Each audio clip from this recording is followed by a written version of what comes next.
Hello, ನಮಸ್ತೆ. ನಾನು ನಿಮ್ಮ Akshita. Welcome to family vlogs. ಇದು ನಾವು ಮೈಸೂರಿಗೆ ಹೋಗಿದ್ದಾಗ ಕ್ಯಾಪ್ಚರ್ ಮಾಡಿರುವಂತಹ video. Second day video. First day video ನಾನು ಆಲ್ರೆಡಿ ಅಪ್ಲೋಡ್ ಮಾಡಿದ್ದೇನೆ. ಸೆಕೆಂಡ್ ಡೇ ವಿಡಿಯೋ ಅಪ್ಲೋಡ್ ಮಾಡೋದು ಸ್ವಲ್ಪ ಡಿಲೇ ಆಗಿದೆ. ಸೊ ಬೆಳಗ್ಗೆಯಿಂದ ರಾತ್ರಿವರೆಗೆ ನಮ್ಮ ದಿನ ಹೇಗಿತ್ತು ಮೈಸೂರಿಗೆ ಹೋಗಿದ್ದಾಗ ಅನ್ನೋದನ್ನ ನೀವು ಈ ವಿಡಿಯೋದಲ್ಲಿ ನೋಡ್ತೀರಿ. ನಾವು ಬೆಳಗ್ಗೆ ಎದ್ದು ರೆಡಿಯಾಗಿ ತಿಂಡಿ ತಿನ್ಲಿಕ್ಕಂತ ಹೋಗ್ತಾ ಇದ್ದೇವೆ. ಆರುಷ್ನನ್ನ ಹಾಗೆ ಎದ್ದೇಳಿಸಿ ಕರ್ಕೊಂಡು ಹೋಗಿದ್ದೇವೆ. ಬೆಳಗ್ಗೆ ತಿಂಡಿ ತಿನ್ಲಿಕ್ಕೆ ಹೋಗಿದ್ ನಾವು ಅನ್ನಪೂರ್ಣ ಆಹಾರ ಅನ್ನುವಂತಹ ಒಂದು ರೆಸ್ಟೋರೆಂಟ್‌ಗೆ. ತಿಂಡಿ ತುಂಬಾ ಚೆನ್ನಾಗಿತ್ತು. ನಾವು ಸ್ಟೇ ಆದಂತಹ ಹೋಟೆಲಿಗೆ ಹತ್ರದಲ್ಲಿತ್ತು ಇದು. ಸೊ ನಾವು ಅಲ್ಲಿಗೆ ಹೋದ್ವಿ. ತಿಂಡಿ ಚೆನ್ನಾಗಿತ್ತು, ಖಾರ ಜಾಸ್ತಿ ಇರಲಿಲ್ಲ. ನಾವು ತಗೊಂಡಂತಹ ತಿಂಡಿ ಎಲ್ಲಾನು ಚೆನ್ನಾಗಿತ್ತು. ಇಲ್ಲಿಯ ಅಕ್ಕಿ ರೊಟ್ಟಿ ಮಾತ್ರ ತುಂಬಾ ಅಂದ್ರೆ ತುಂಬಾ ಚೆನ್ನಾಗಿತ್ತು. ನಮ್ಗೆಲ್ಲರಿಗೂ ಇಷ್ಟ ಆಯ್ತು. ಒಳ್ಳೆಯ ತಿಂಡಿ ಮಾಡಿ ಮತ್ತೆ ನಮ್ಮ ದಿನವನ್ನ ಶುರು ಮಾಡ್ಬೇಕಿವತ್ತು.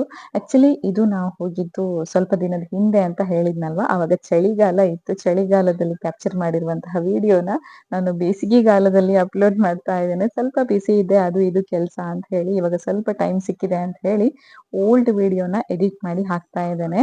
ಸುಮಾರಷ್ಟು ವಿಡಿಯೋಸ್ ಇವೆ ಕ್ಯಾಪ್ಚರ್ ಮಾಡಿದ್ದು, ಇನ್ನು ಎಡಿಟ್ ಮಾಡಿ ಹಾಕ್ಬೇಕು. ಟ್ರಿಪ್ ಬಗ್ಗೆ ಹೇಳೋದಾದ್ರೆ, ನಾವು ತಿಂಡಿ ಮುಗಿಸ್ಕೊಂಡು ರೂಮಿಗೆ ಹೋಗಿ ಆರುಷಿದ್ದು ಬಟ್ಟೆ ಎಲ್ಲ ಚೇಂಜ್ ಮಾಡಿ ಚೆಕ್ಔಟ್ ಮಾಡ್ಕೊಂಡು ನಾವು ಬಂದಿರೋದು ಇಲ್ಲಿ ಜಗನ್ಮೋಹನ್ ಪ್ಯಾಲೇಸ್ಗೆ. ಈ ಪ್ಯಾಲೇಸ್ ಒಳಗಡೆ ನಮ್ಗೆ ಹೋಗೋದಿರೋದಿಲ್ಲ. ಇದ್ರ ಹಿಂದೆ ಒಂದು ಆರ್ಟ್ ಗ್ಯಾಲರಿ ಇದೆ, ಅಲ್ಲಿಗೆ ಹೋಗ್ತಾ ಇದ್ದೇವೆ.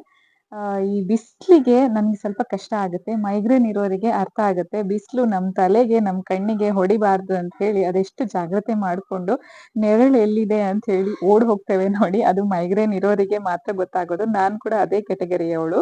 ಇನ್ನು ನನಗೆ ಬಿಸಿಲಿಗೆ ಪ್ರಾಬ್ಲಮ್. ನಮ್ಮ ಆರುಷ್ಗೆ ಎಲ್ಲಿಗಾದ್ರೂ ಹೊರಗಡೆ ಹೋದಾಗ ಇರುವೆ ಕಡಿಯೋದು, ಮೊಸ್ಕಿಟೋ ಕಡಿಯೋದು ಇದೆಲ್ಲ ಇರುತ್ತೆ. ಸೊ ಇಬ್ರಿಗೆ ಒಂದೊಂದು ಪ್ರಾಬ್ಲಮ್ ಇಟ್ಕೊಂಡು ಹೊರಗಡೆ ಹೋಗ್ತೇವೆ. ಅಲ್ಲೇ ಒಂದು ಚಿಕ್ಕು ಮರ ಇತ್ತು. ನಮ್ಮ ಆರುಷ್ಗೆ ಆ ಮರವನ್ನ ಅದರ ಜೊತೆಗೆ ಅದರಲ್ಲಿರುವಂತಹ ಚಿಕ್ಕುಗಳನ್ನ ತೋರಿಸಿ ಮತ್ತೆ ನಾವು ಇಲ್ಲಿ ಬಂದಿರೋದು ಆರ್ಟ್ ಗ್ಯಾಲರಿಗೆ.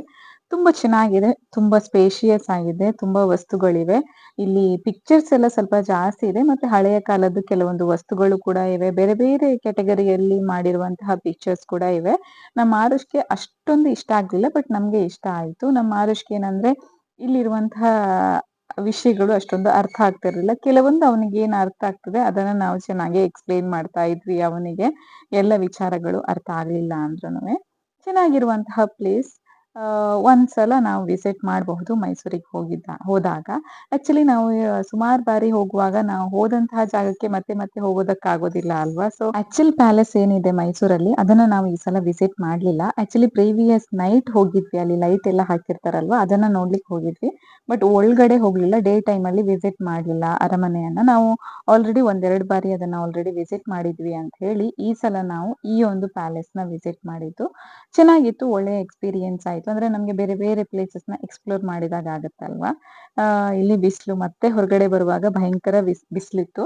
ನಮ್ಗಲ್ಲಿ ಸ್ವಲ್ಪ ಫೋಟೋಸ್ ತೆಗಿಬೇಕು ಅಂತ ಇತ್ತು, ಆದ್ರೆ ನಮ್ಮ ಆರುಷಿದ್ದು ಮೂಡ್ ಅಷ್ಟೊಂದು ಚೆನ್ನಾಗಿರ್ಲಿಲ್ಲ. ಯಾಕೋ ಗೊತ್ತಿಲ್ಲ, ಮೂಡ್ ಅಷ್ಟೊಂದು ಚೆನ್ನಾಗಿರ್ಲಿಲ್ಲ ಬೆಳಗ್ಗೆ. ಸೊ ಆದ್ರೂನು ಒಂದೆರಡು 3-4 ಫೋಟೋಸ್ ನ ಕ್ಲಿಕ್ ಮಾಡಿ ಮತ್ತೆ ನಾವು ಬಂದ್ವಿ. ಮಕ್ಕಳನ್ನ ಕರ್ಕೊಂಡು ಹೋದಾಗ ನಮ್ಗೆ ಎಲ್ಲ ರೀತಿಯಲ್ಲಿ ಸಪೋರ್ಟ್ ಸಿಗ್ತದೆ ಅಂತ ಹೇಳಕ್ ಆಗೋದಿಲ್ಲ.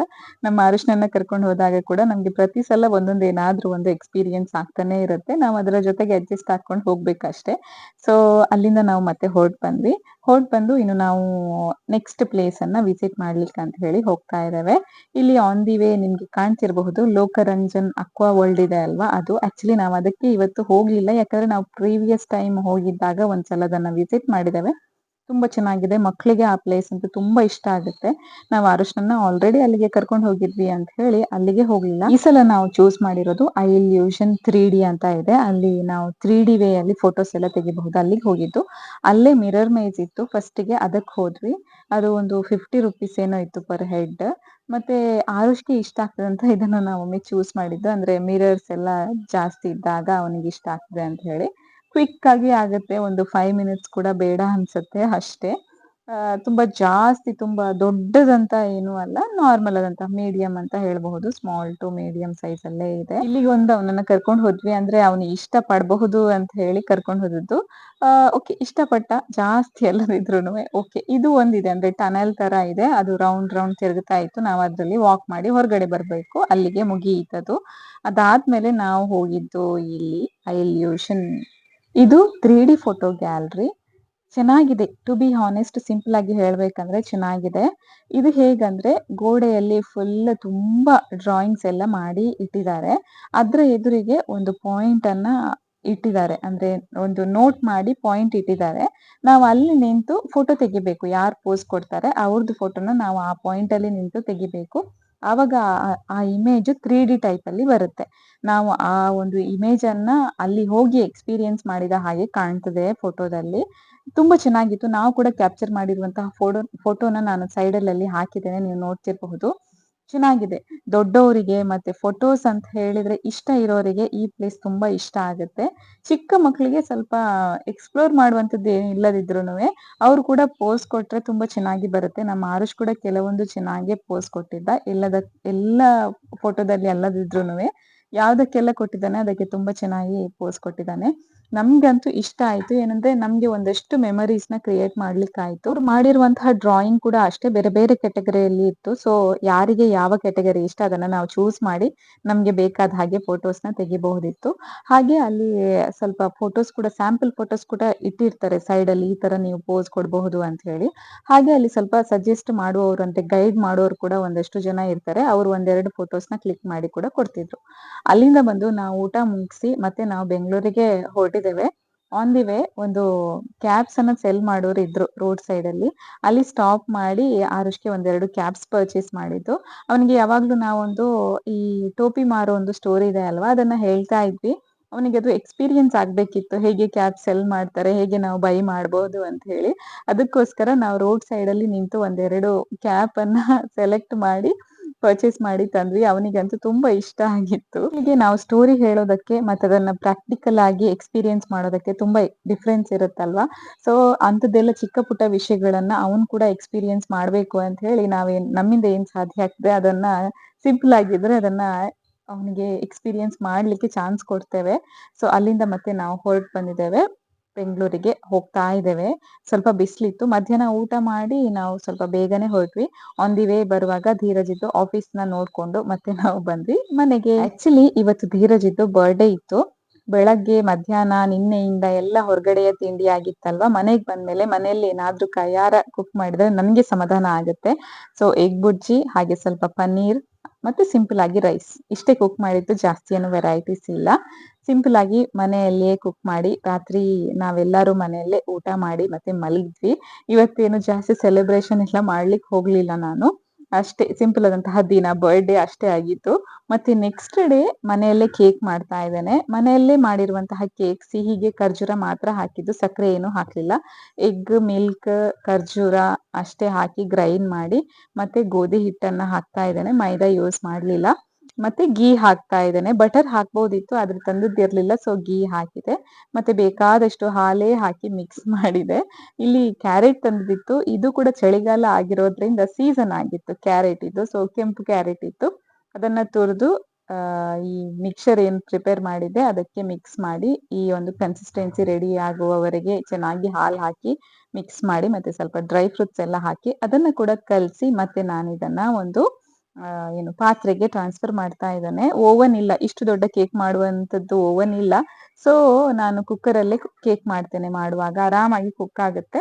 ಸ್ವಲ್ಪ ಕ್ಯಾರೆಟ್ ಅನ್ನ ಕಟ್ ಮಾಡಿ ಹಾರ್ಟ್ ಶೇಪ್ ಅಲ್ಲಿ ಹಾಗೆ ಸ್ವಲ್ಪ ಡೆಕೋರೇಟ್ ಮಾಡಿ ಮತ್ತೆ ಸ್ವಲ್ಪ ಮೇಲೆ ಡ್ರೈ ಫ್ರೂಟ್ಸ್ ಎಲ್ಲ ಇಟ್ಟು ತುಂಬಾ ಚೆನ್ನಾಗಿ ಡೆಕೋರೇಷನ್ ಎಲ್ಲ ಮಾಡಿ ಎಳ್ಳು ಇತ್ತು ಅದನ್ನ ಕೂಡ ಹಾಕಿ ಮನೇಲಿ ಏನೆಲ್ಲ ಇತ್ತು ಅದನ್ನೆಲ್ಲ ಹಾಕಿ ಮಾಡಿದ್ದು. ನಾನು ಇದಕ್ಕೆ ಸ್ವಲ್ಪ ಬೇಕಿಂಗ್ ಪೌಡರ್ ಮತ್ತೆ ಅಡುಗೆ ಸೋಡಾ ಇದೆಲ್ಲ ಹಾಕಿರ್ತೇನೆ, ಇಲ್ಲದಿದ್ರೆ ಇಷ್ಟು ಫ್ಲಫಿ ಆಗಿ ಬರೋದಿಲ್ಲ ಕೇಕ್. ಸ್ವಲ್ಪ ಲಿಮಿಟ್ ಅಲ್ಲಿ ಹಾಕ್ತೇನೆ, ಬಟ್ ಹಾಕ್ತೇನೆ, ಕಂಪಲ್ಸರಿ ಹಾಕ್ಬೇಕಾಗ್ತದೆ ಕೇಕಿಗೆಲ್ಲ. ಅದನ್ನ ಜಸ್ಟ್ ಉಲ್ಟಾ ಮಾಡಿ ಸ್ವಲ್ಪ ಒಂದೆರಡು ಪೆಟ್ ಬಡಿದ್ರೆ ಸಡನ್ ಆಗಿ ಹೊರಗಡೆ ಬರುತ್ತೆ ಕೇಕ್, ಆರಾಮಾಗಿ ಕೇಕ್ ಬರುತ್ತೆ ಹೊರಗಡೆ. ತುಂಬಾ ಚೆನ್ನಾಗಾಗತ್ತೆ. ಹೊರಗಡೆಯ ಕೇಕಿಗೆ ಕಂಪೇರ್ ಮಾಡಿದ್ರೆ ಮನೆಯಲ್ಲಿ ಮಾಡಿದ್ರೆ ತುಂಬಾ ಚೆನ್ನಾಗಿ ಬರುತ್ತೆ. ಶುಗರ್ ಕೂಡ ಅಷ್ಟೇ, ನಮ್ಗೆ ಹೇಗೆ ಅಂದ್ರೆ ಸಿಹಿ ನಮ್ಗೆ ಎಷ್ಟು ಬೇಕು ಅಷ್ಟೇ ಹಾಕಿ ಆರಾಮಾಗಿ ಮಾಡಬಹುದು. ಮನೇಲಿ ಏನಾದ್ರೂ ಸೆಲೆಬ್ರೇಷನ್ ಇದ್ರೆ ಎಲ್ಲರಿಗಿಂತ ಜಾಸ್ತಿ ಎಕ್ಸೈಟ್ ಆಗುವ ವ್ಯಕ್ತಿ ಅಂದ್ರೆ ನಮ್ಮ ಆರುಷ್. ಅವನೇ ಹೋಗಿ ಅವನಿಗೆ ಯಾವ್ದು ಬಟ್ಟೆ ಬೇಕು, ಯಾವ್ದು ಪ್ಯಾಂಟ್ ಬೇಕು ಅವನೇ ಚೂಸ್ ಮಾಡಿ ಹಾಕೊಂಡ್ ಬರ್ತಾನೆ. ಇದು ಯಾವ್ದೋ 2 ವರ್ಷದ್ದು ಬಟ್ಟೆಯನ್ನ ಹಾಕೊಂಡ್ ಬಂದಿದ್ದಾನೆ, ನನ್ಗೆ ಇದಾಗ್ಬೋದು ಅಂತ ಹೇಳಿ ಅವನೇ ಹಾಕೊಂಡ್ ಬಂದಿದ್ದಾನೆ. ಈಗ ನಾವಿಲ್ಲಿ ಕೇಕ್ ಕಟ್ ಮಾಡ್ಲಿಕ್ಕೆ ರೆಡಿ ಆಗ್ತಾ ಇದ್ದೇವೆ. ನಮ್ಮ ಆರುಷ್ಕಂತೂ ಎಷ್ಟು ಅರ್ಜೆಂಟ್ ಇರುತ್ತೆ ಅಂದ್ರೆ ಹೇಳೋದಕ್ಕೆ ಸಾಧ್ಯ ಆಗೋದಿಲ್ಲ. ಯಾರ್ದೇ ಬರ್ಡೇ ಇರ್ಲಿ, ಯಾರ್ದೇ ಆನಿವರ್ಸರಿ ಇರ್ಲಿ, ಏನೇ ಇರ್ಲಿ ಅವನೇ ಕೈ ಕಟ್ ಮಾಡ್ಬೇಕು. ಆ ತರ ಅವನಿಗೆ ಅದು ಕಂಟ್ರೋಲ್ ಮಾಡ್ಲಿಕ್ಕೆ ಆಗೋದಿಲ್ಲ, ಅಷ್ಟು ಅವಸರದಲ್ಲಿ ಕೇಕ್ ಕಟ್ ಮಾಡ್ತಾನೆ. ಅವನದೇ ಟಾಯ್ ನೈಫ್ ಅನ್ನ ವಾಶ್ ಮಾಡಿ ತಗೊಂಡ್ಬಂದಿದ್ದಾನೆ, ಇವತ್ತಿದ್ರಲ್ಲೇ ಕಟ್ ಮಾಡ್ಬೇಕು ಅಂತ ಹೇಳಿ. ನಾವೆಲ್ಲ ಬಂದು ಕುತ್ಕೊಳ್ಬೇಕು, ಒಟ್ಟಿಗಿರ್ಬೇಕು ಅಂತ ಸಾಧ್ಯನೇ ಆಗ್ತಾ ಇಲ್ಲ. ನಾವೆಲ್ಲರೂ ಕೇಕ್ ಕಟ್ ಮಾಡೋದಕ್ಕಿಂತ ಮೊದ್ಲೇ ಅವನೊಂದು ಪೀಸ್ ಅದನ್ನ ಕಟ್ ಮಾಡಿ ತಿಂದಾಗಿತ್ತು. ಈ ವರ್ಷದ್ದು ಧೀರಜಿದ್ದು ಬರ್ಡೇ ತುಂಬಾ ಸಿಂಪಲ್ ಆಗಿ ಚೆನ್ನಾಗಿ ನಡೆಯಿತು. ನಾವು ಕೂಡ ಒಂದಷ್ಟು ಮೆಮರೀಸ್ ನ ಕ್ರಿಯೇಟ್ ಮಾಡಿದ್ವಿ ಈ ಬರ್ಡೇ ಇಂದ. ನಮ್ಮ ಆರುಷ್ ಕೂಡ ತುಂಬಾನೇ ಚೆನ್ನಾಗಿ ಎಂಜಾಯ್ ಮಾಡಿದ. ನಾವಿಬ್ರು ಕೇಕ್ ಅನ್ನ ತಿನ್ನಿಸ್ತಿದ್ರೆ ಅವನು ತಗೊಂಡು ಹೋಗಿ ಪಪ್ಪನಿಗೆ ಕೊಟ್ಟಿದ್ದ. ಮಕ್ಳು ಎಷ್ಟು ಪ್ಯೂರ್ ಆಗಿರ್ತಾರಲ್ವಾ, ಅವರ ಮಾತು, ಅವರ ಸ್ಮೈಲ್, ಅವ್ರು ಮಾಡುವಂತಹ ಕೆಲ್ಸ, ಅದನ್ನ ನೋಡಿದ್ರೇನೆ ಗೊತ್ತಾಗುತ್ತೆ ನಾವು ಮನೇಲಿ ಹೇಗಿರ್ತೇವೆ ಅಂತ ಹೇಳಿ. ಮಕ್ಕಳ ನಡವಳಿಕೆಗೆ ನಾವೇ ಮೊದಲು ಕಾರಣರಾಗಿರ್ತೇವೆ. ಅವರ ನಡವಳಿಕೆ ಚಿಕ್ಕ ವಯಸ್ಸಲ್ಲಿ, ವಿಶೇಷವಾಗಿ ಹೇಳೋದಾದ್ರೆ ಚಿಕ್ಕ ವಯಸ್ಸಲ್ಲಿ ಅವರ ನಡವಳಿಕೆಗೆ ತಂದೆ ತಾಯಿ ಅಥವಾ ಮನೆಯಲ್ಲಿ ಯಾರು ಇರ್ತೇವೆ ಅವರೇ ಮೇನ್ ಆಗಿ ಕಾರಣರಾಗಿರ್ತೇವೆ. ಆರುಷ್ ದೊಡ್ಡವನಾದ್ಮೇಲೆ ಕೂಡ ಒಂದು ಒಳ್ಳೆಯ ವ್ಯಕ್ತಿಯಾಗಿ ಬೆಳಿಬೇಕು ಅನ್ನೋದು ನಮ್ಮೆಲ್ಲರ ಆಸೆ. Thank you. Bye bye.